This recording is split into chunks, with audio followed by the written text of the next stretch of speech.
El tema tiene que ver mucho con los aspectos jurídicos y constitucionales. Estamos hablando de la conexión entre la política y la ley. Y estamos hablando de la indagación que tuvo ayer el presidente Castillo. Después de esto ha habido algunos comentarios que voy a entrevistarlo sobre el tema al doctor Cristian Delgado, que es profesor universitario tanto en la Universidad Católica como en la Universidad de Lima. ¿Qué tal, doctor? ¿Cómo está usted? Muchísimas gracias, buenos días. Buenos días, gracias por venir.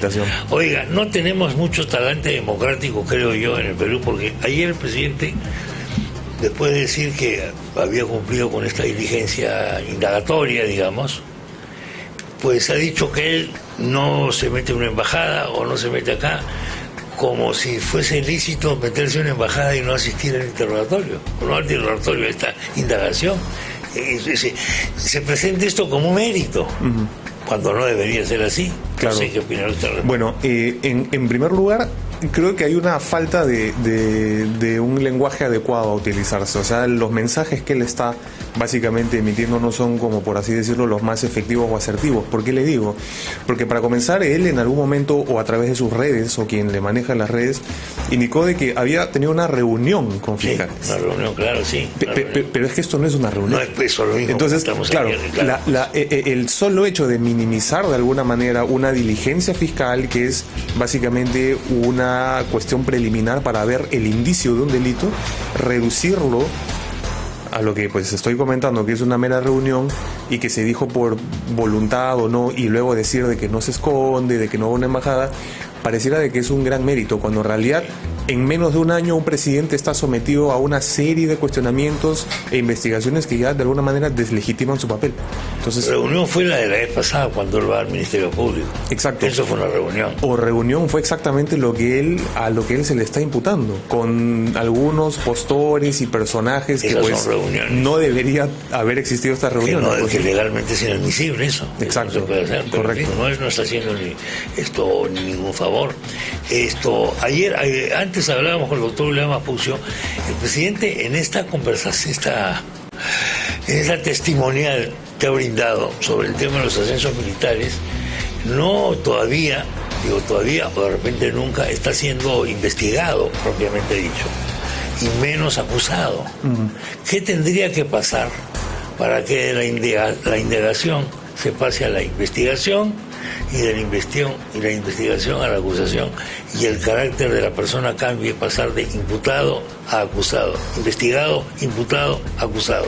Sí, la pregunta es muy importante porque esto va a definir los estadios y la cualidad que va a tener el presidente en estos momentos, ¿no? En este primer momento está en calidad de testigo, no es investigado como usted bien lo ha indicado.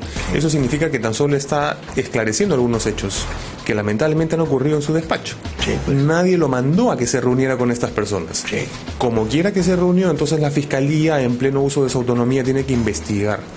Si es que estos, de alguna manera, estas testimoniales, estas declaraciones que ha dado, trascienden ya a una sospecha de algún ilícito, como bien lo dijo el doctor Lamas, lo que va a ocurrir acá es de que al profundizarse la investigación pueda estar en una infracción constitucional. Esto va a ameritar pues de que exista un juicio político, ¿no? El presidente, recordemos, según nuestras normas constitucionales, no responde durante el periodo de su mandato, sí, sino únicamente después. Ahora, hay la excepción. Para algunos delitos sí puede ser denunciado en ese mismo periodo de su mandato, como traición a la patria, o si es que disuelve el Congreso sin algún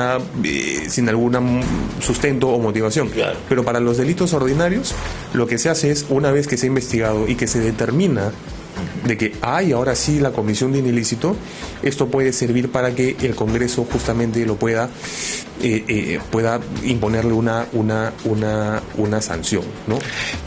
Esto comienza con una sospecha. ¿Qué entendemos por sospecha? ¿Qué elementos tengo yo como fiscal o alguien que analizar para decir esto es una sospecha? Claro, diferentes hechos, supuestos, circunstancias y personas que de alguna manera analizadas en conjunto puede que todavía den el indicio de que podríamos estar probablemente, sí, preliminarmente ante la comisión de un ilícito. Pero como quiera de que esto es una cuestión preliminar, es por eso que se necesitan más diligencias. Y eso es lo que se está dando, pero que lamentablemente estamos viendo, está existiendo un aletargamiento o entrampamiento. Claro, porque nos encanta pues que se duerman las cosas. Parecería que sí. Pero nos encanta tirar la pelota al corner, siempre corner. Ahora, ¿qué pasa? Un fiscal puede estar viendo televisión, ve el programa de la noche o del día o de lo que sea, y sale este reportaje. De pronto él lo puede descartar, porque no le hace tilín, digamos.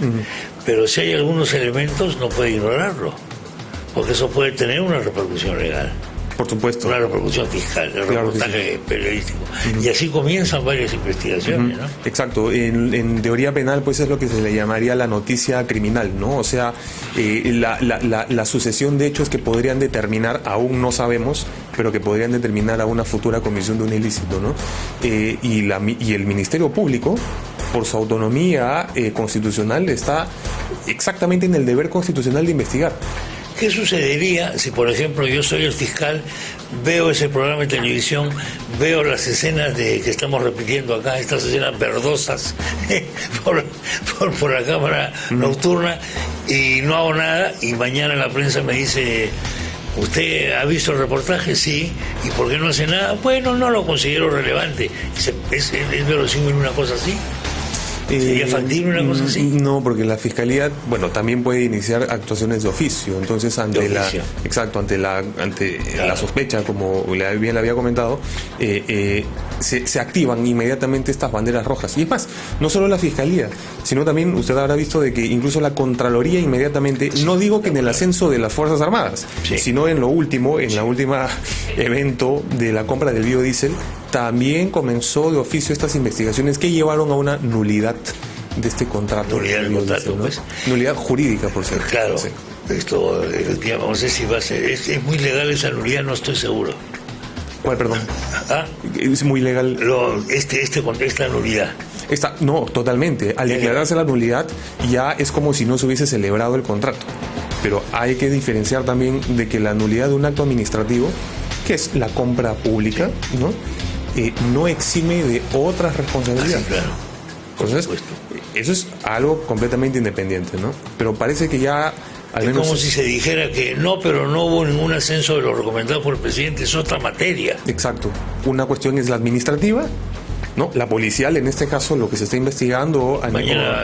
Exacto, o lo militar. Y otra cuestión es la responsabilidad penal, que incluso de alguna manera se ha extendido al exministro Ayala y al exsecretario de Palacio, ¿no? Exactamente. Oiga, yo mañana pongo una bomba acá, no muere nadie, no tengo un problema, pero tú has puesto la bomba o no. Sí, yo la puse, pero no ha muerto nadie, hombre. ¿Qué tanta importancia le dan a eso? Caráspita. No, Caráspita, te has puesto una bomba, hermano. O Caráspita, te has destruido el escalafón militar de un plumazo. Has hecho un golpe militar dentro de los militares. Sí. Ese es el problema. Bueno, sí. Pero en fin, el otro tema que también preocupa es el tema de tratar de impedir el famoso allanamiento del Palacio de Gobierno. Primero, ¿qué es un allanamiento, por favor? Y segundo, ¿por qué un recurso de habeas corpus se puede esgrimir o no, en este caso, para impedir ese acto de investigación? Claro, y el allanamiento, en primer lugar, es una técnica procesal, vamos a decirlo así, judicial, que implica realizar una diligencia externa para ejecutar un acto, en este caso de una toma de información, ¿no? Puede ser un documento. El allanamiento, cuando se habla de allanamiento de un domicilio o de un lugar, de un inmueble, es porque se ingresa a tomar conocimiento de qué es lo que ha ocurrido o qué hay. Entonces, estas son facultades completamente reservadas a la Fiscalía, también pues a las fuerzas policiales. Este allanamiento que ocurrió es tan solo para exhibir documentos. No se ha ido a investigar a una persona, como también se ha estado comentando, no se está haciendo nada en contra del presidente. Entonces, es por eso que, como quiera de que no esté investigado, resulta raro, desde una perspectiva bastante legal, pero vamos a simplificar esto, resulta raro que el colega Pachas, el abogado del presidente, interponga una acción a favor del presidente. Y entonces la gran pregunta es, pero si no está siendo investigado. Lo que él quiere aduciendo de que el palacio es un patrimonio cultural, histórico, no se puede entrar. Sí. Y el año pasado usted recordará de que por el evento de Richard Dulanto, ¿no?, la Fiscalía ingresó para ver qué había ocurrido con el expresidente pues Vizcarra, ¿no? Claro, Martín Vizcarra, pues evidentemente por el caso Swing y todo esto. Yo lo conozco más por Swing porque estoy acostumbrado a esta cosa acá periodística un poco malsana. Eso es lo malo de los temas mediáticos. Pero es más mediático. Sí. Pero yo también se conoció pues por los medios. Ahora, tampoco quiero decir con esto, por supuesto, que todo lo que digan los medios es sagrado y ya está sentenciado, ¿no? Una persona, porque los medios lo han pero que los medios pueden ayudar, claro que pueden ayudar. Que lo diga, si no el doctor Vizcarra, el señor Vizcarra. Ahora, ¿por qué siempre nos gusta emplear la teoría de la conspiración? Por ejemplo, el habeas corpus dice, en el fondo, que lo que hay es una conspiración para vacar al presidente, para destituir al presidente. Siempre estamos con esta cosa de la conspiración. Entonces, cuando el fiscal no nos favorece, forma parte de una banda de conspiradores. Esto, cuando nos favorece, está actuando de acuerdo a ley. Hay mucha mentalidad de esto en nuestra política. Esto, sí, don Chema, esto parte de una creencia de que a quien se le está investigando, en este caso el presidente, es una figura mesiánica, ¿no? Que no puede hacer esto, o que no se le puede iniciar algo porque es hasta inmoral hacerlo. ¿Cómo podría uno hacer eso? Pero la verdad de la situación es de que los hechos, justamente los medios, las noticias, demuestran conductas bastante irregulares.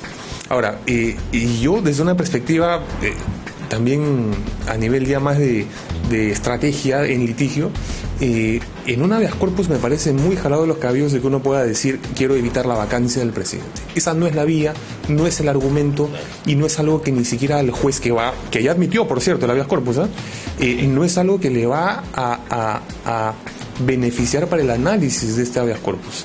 Yo diría que es una defensa, en mi particular percepción, desesperada, ¿no? ¿Podría algún juez, en este caso este juez, aceptar el habeas corpus? Sí, de hecho se admitió a trámite. Sí. Pero aquí hay algo importante también de mencionar. La admisión de trámite no significa y ya te di la razón. Claro. Lamentablemente, y digo lamentablemente porque participé en una comisión de reforma al Código Procesal Constitucional, no le permite al juez descartar de plano estas acciones. Entonces está obligado a admitirlas. Pero una cosa es admitirlo como mero trámite y otra es resolver favorablemente. Yo creo que no tiene fundamento alguno para que pueda ordenar de que no se allane. Porque en buena cuenta, lo que este habeas corpus está pidiendo es: quiero evitar que la Fiscalía cumpla sus funciones constitucionales. Claro. Y no hay acción legal que pueda evitar eso. No, pues no, es como tratar de que el Congreso deje de cumplir las funciones a las que está obligado, ¿no? Un momentito, por favor, con su venia, doctor. Vamos a continuar con el doctor Cristian Delgado. Hemos pasado revista a dos de los temas que tienen que ver con la figura del presidente, ¿no? O con ¿qué figura? Con el presidente. También me estoy contagiando yo este lenguaje medio simbólico que tenemos, ¿no? Hay una cosa constitucional que a mí no me cuadra, doctor. Esto de que personifica la nación. ¿Cómo personifica la nación? ¿Qué significa esto? Bueno, en realidad esa es una cosa sagrada, hombre. Sí, eso es una cuestión más de tradición, por así decirlo, que ha adoptado nuestra Constitución, ¿no? Lo que le decía, personificar, darle como este revestimiento, algo mesiánico, ¿no? Mesiánico. Como por encima, ¿no? Claro. Y esto es un rezago, le digo, de pues post Revolución Francesa, cuando se comenzó el término del presidencialismo, ¿no? Entonces creo que se ha exacerbado al punto de decir, no, el presidente equivale a la nación, cuando no es así. No, y pues, cuando es un presidente que si lo observamos bien, está más yendo para ciertas minorías y dejando a otros también de lado. Porque claro, esta cosa tiene una serie de prerrogativas, el presidente tiene una serie de prerrogativas, algunas son comprensibles por el tema famoso de la gobernabilidad, digamos, pero otras son totalmente de oropel, injustificable, me parece a mí, desde un punto de vista, vamos a llamarla republicano, democrático, etcétera, ¿no? Entonces, me parece que una de ellas es esta. Y entonces, mucha gente en el pueblo peruano sentimos o siente que lo que hace el presidente son concesiones, dádivas, tenemos una visión patrimonial de la política. Decimos, el presidente ha concedido tal cosa. No, los que le concedimos somos nosotros al presidente. Exacto. Es la autoridad, la del pueblo que es soberano. Pero en nuestra democracia el concepto de soberanía popular no rige.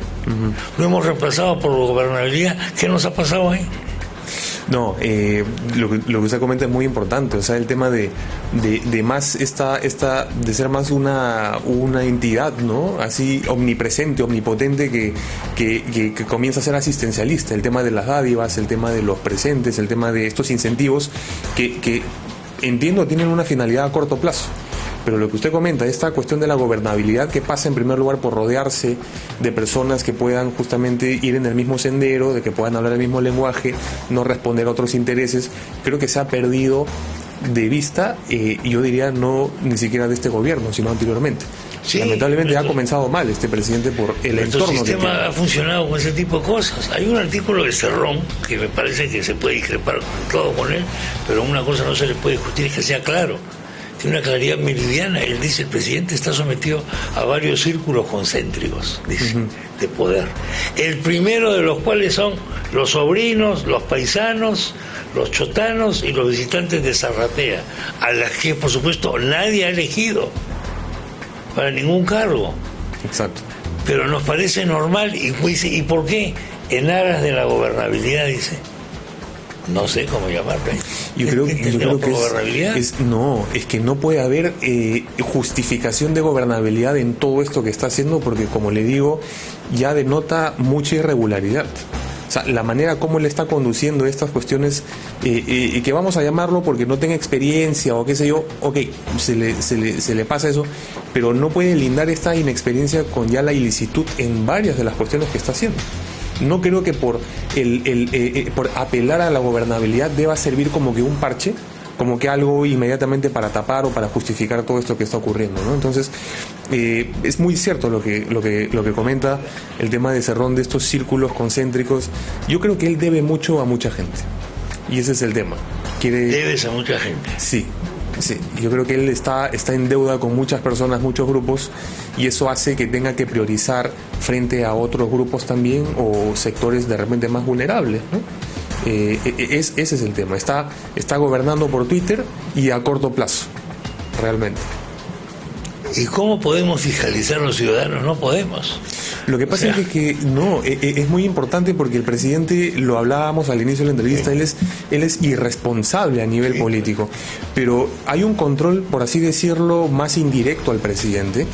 Las mismas manifestaciones, las movilizaciones en pleno ejercicio del derecho de reunión, creo que eso inmediatamente puede generar algún tipo de conciencia social. Nosotros, ciudadanos, no podemos inmediatamente vacarlo o hacer cualquier acto político o legal que pueda sacarlo del lugar en el que está, ¿no?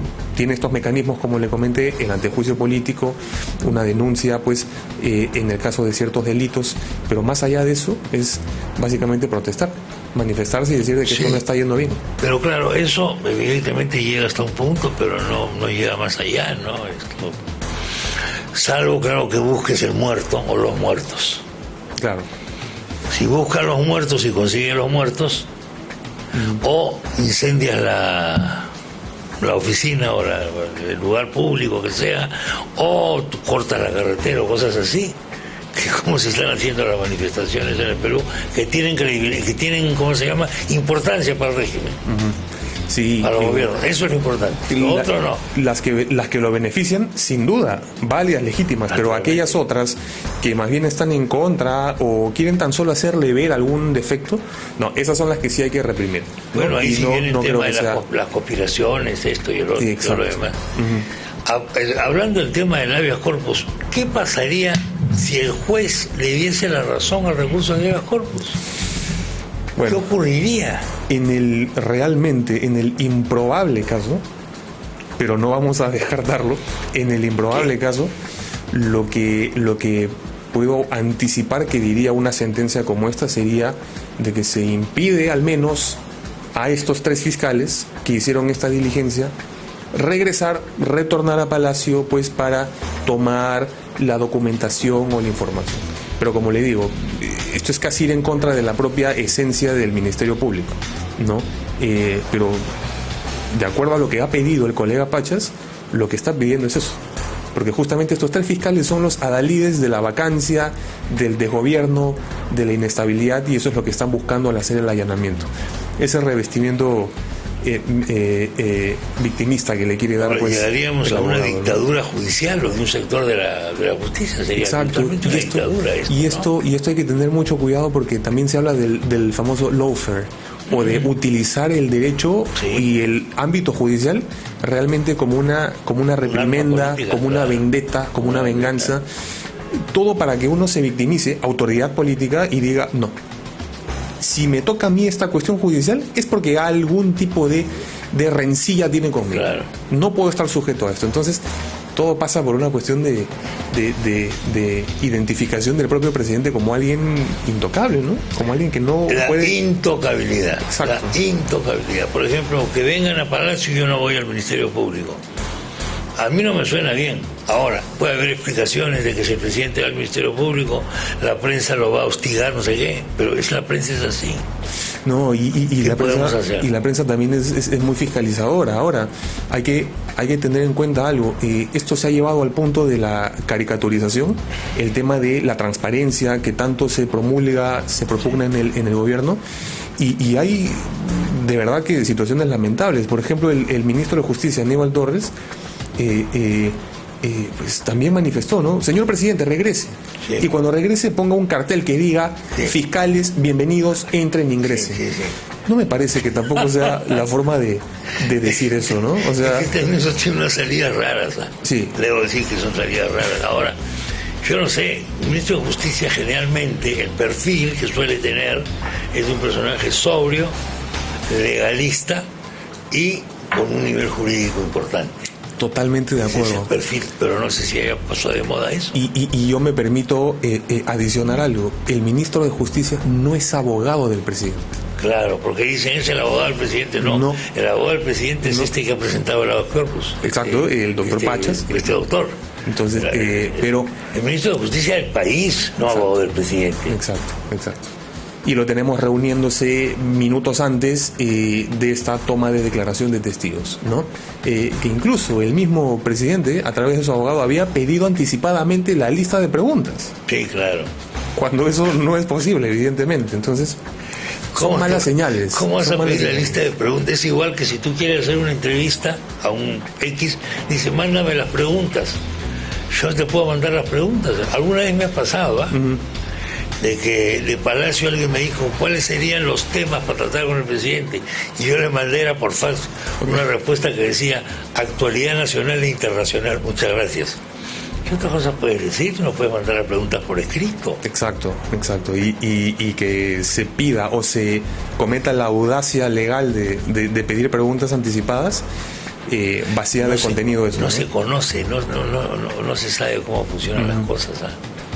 No se sabe cómo funciona. Ahora es alarmante porque esto nos lleva a un perfil autoritario, todo lo que sea control político o todo lo que sea inquisición de la prensa es visto como volvemos otra vez a una conspiración, etc. Totalmente, y esto repercute últimamente repercute en los que todavía menos siguen teniendo, en las personas de repente que necesitan más, en la clase media que ya no puede aguantar más esta subida del dólar, la economía, las empresas yéndose. La verdad es que nos hemos empobrecido todos acá, con la última pandemia y después de la pandemia que sigue todavía, yo sé esta cuestión. Entonces, claro, ahí viene un problema de el empobrecimiento sirve a veces para que determinadas autoridades, entre comillas, te compren a través de los subsidios, los bonos y los beneficios temporales que se convierten en eternos.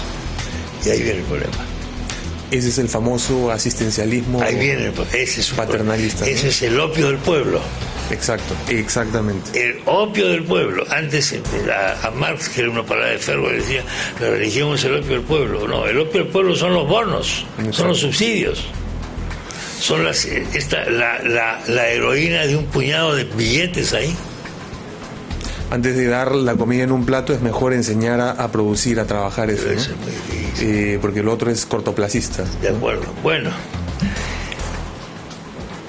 ¿Se atreve usted a apostar sobre si el juez le va a dar la razón al habeas corpus o no? Yo creo que para una cuestión lúdica sí, pero no. Sería imposible. Altamente improbable porque iría en contra de lo que creo del derecho, ¿no? Ahora, también, don Chema, en este país hay que decirlo, la judicatura también ha salido con una y otra cosa insospechada. Tiene sus problemas, a pesar de que todos los días hablamos de reforma judicial. Exacto. Pendiente. Siempre pendiente de la reforma judicial, desde que se fundó la República o el país, creo que está pendiente. Doctor Cristian Delgado, gracias por la visita, muy amable. Muchas gracias a ustedes y a tus muy reconocidos. Gracias. Así usted, muy amable.